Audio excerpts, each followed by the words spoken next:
A new chapter in the genocide, this time signed by Trump. The butchery resumes in Gaza. A tiny baby girl lies lifeless, dressed in a rainbow-covered jumpsuit, pulled from the rubble after an Israeli airstrike. She was killed before she could even speak her first words. This is Gaza now. The death toll keeps rising. 404 people have been killed. 174 children butchered in their sleep.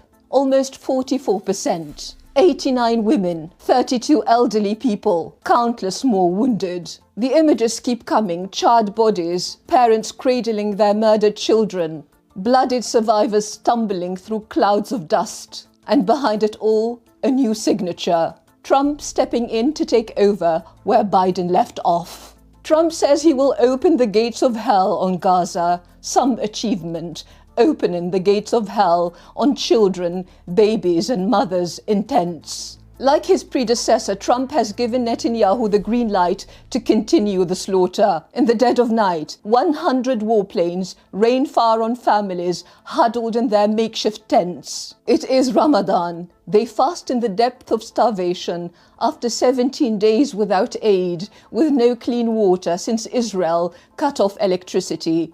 Parents stagger through the darkness, carrying bloodied children and babies, searching desperately for help. But there are no ambulances, no hospitals remain. 15 months of relentless bombardment have wiped them out. The wounded are heaved onto horse-drawn carts because there is no fuel, no vehicles, no way to flee. Netanyahu and his American backers declare the ceasefire dead. They were never negotiating in good faith. They just needed time to reload. The genocide resumes in Gaza, but it doesn't stop there, because at home, the campaign to silence anyone who dares to speak out is escalating. Trump himself made that clear when he used Palestinian as a slur against Chuck Schumer. He's no longer Jewish, he's Palestinian. Schumer, a staunch Zionist, had dared criticize Netanyahu's far-right government. That alone was enough for Trump to strip him of his Jewishness and brand him something else, something meant to be demeaning, because in this political order, anyone can become Palestinian. To be Palestinian in Trump's world is to be cast out. It is to have your voice silenced, your rights erased, your humanity revoked. Of course, had Chuck Schumer not been Jewish, Trump would have called him anti-Semitic, but even that category is becoming irrelevant.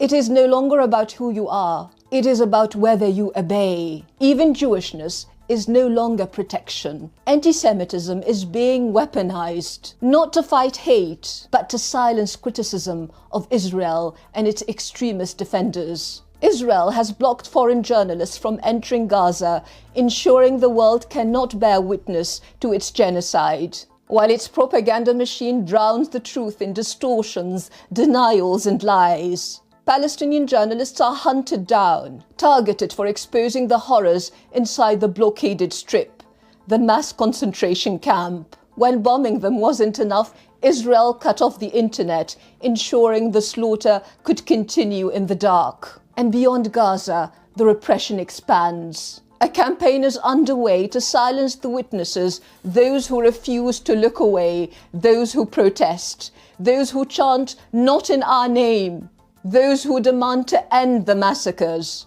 Students, the conscience of nations, are under attack.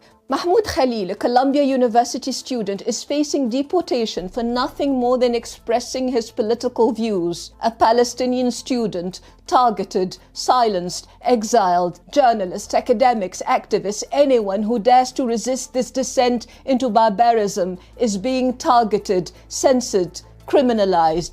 This is the new McCarthyism. The same machinery of repression that once crushed communists, civil rights leaders and anti-war activists has been reactivated to silence dissent against Israel's genocide. Today, it is not about ideological purity. It is about absolute obedience to the state of Israel. Trump and his allies, who spent years ranting about political correctness and branding themselves as champions of free speech, now lead the charge against it. Weeks ago, J.D. Vance stood at the Munich Security Conference berating Europe for censoring free speech.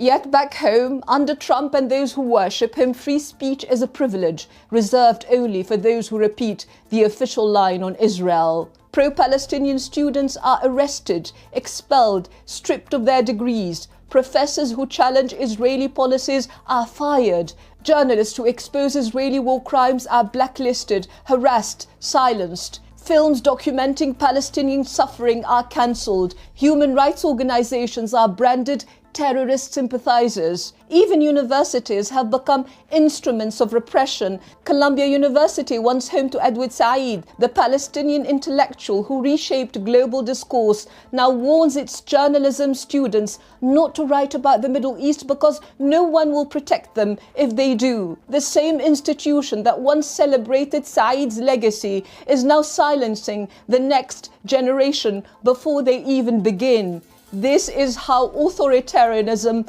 tightens its grip, not in one sweeping act, but piece by piece. If we bow down, if we surrender our right to say no to the trampling of international law, to the massacre of children, to the slaughter of reporters, to the kidnapping and torture of doctors and nurses, then we are not just betraying Palestine, we are betraying ourselves. If we look away as makeshift shelters are bombed, as farming is weaponized, as an entire people is wiped off the map, we are not just spectators to genocide, we are enablers of it. If we allow the silencing of truth, if we accept the blacklists, the arrests, the witch hunts, we are not just losing our freedom to speak, we are conceding that truth itself is a crime. If we let the architects of war and repression dictate who is human and who is not, then we forfeit our own humanity, because to remain silent in the face of this barbarity is to accept that might is right, that laws mean nothing, that rights belong only to those powerful enough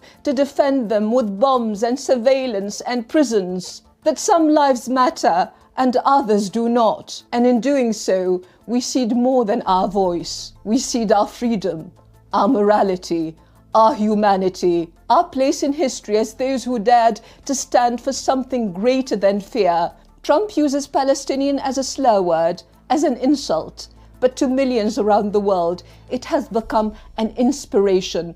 Palestinian is no longer just an identity, it is defiance. It is the refusal to kneel before occupation, before massacres, before tyranny. Their struggle is now a universal struggle, a fight against barbarism, a stand for justice that transcends borders. And across the world, in every city, in every language, the free and the fearless rise declaring, in our thousands, in our millions, we are all Palestinians, and we will not be silenced, and we will not be erased, and we will endure.